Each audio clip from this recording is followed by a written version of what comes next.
இன்றே டவுன்லோட் செய்து உங்கள் ஃபேவரட் ஷோக்களை என்ஜாய் பண்ணுங்க.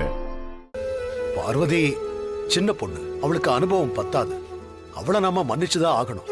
ஆனா ஜானகி அப்படி இல்லை. அதோட நான் ஒன்னும் அவ கூட சண்டை போடலையே, கொஞ்சம் விலகி இருக்கேன்.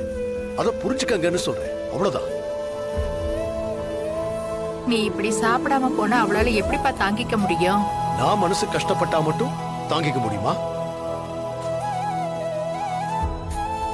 பெரியப்பா, உங்ககிட்ட சொல்லாம நாட்டியம் ஆடினதை கொத்தோன்னு நினைக்கிறீங்களா, இல்ல நாட்டியம் ஆடினதையே கொத்தோன்னு நினைக்கிறீங்களா?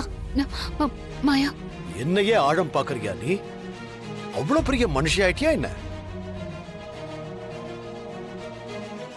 இதுக்கு தானே சொன்னேன் இந்த ஆட்டம் பாட்டெல்லாம் வேண்டான்னு. இங்க நடக்கிற குழப்பத்துக்கு காரணம் இவதான்.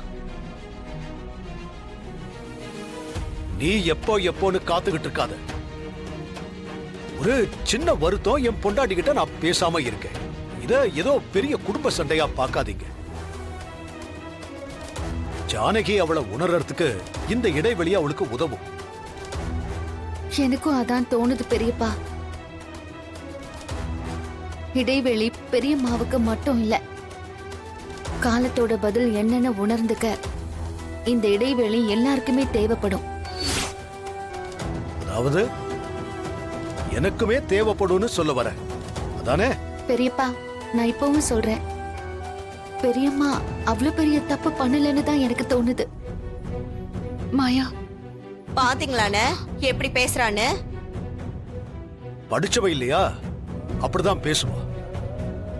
பேசட்டும். ஆனா நான் உனக்கு ஒண்ணு சொல்லிக்கிறேன். சில கட்டுப்பாடுகள் தான் கூட்டு குடும்பத்தை கட்டி காக்கும். எனக்கு அதுதான் முக்கியம், அது மட்டும்தான் முக்கியம்.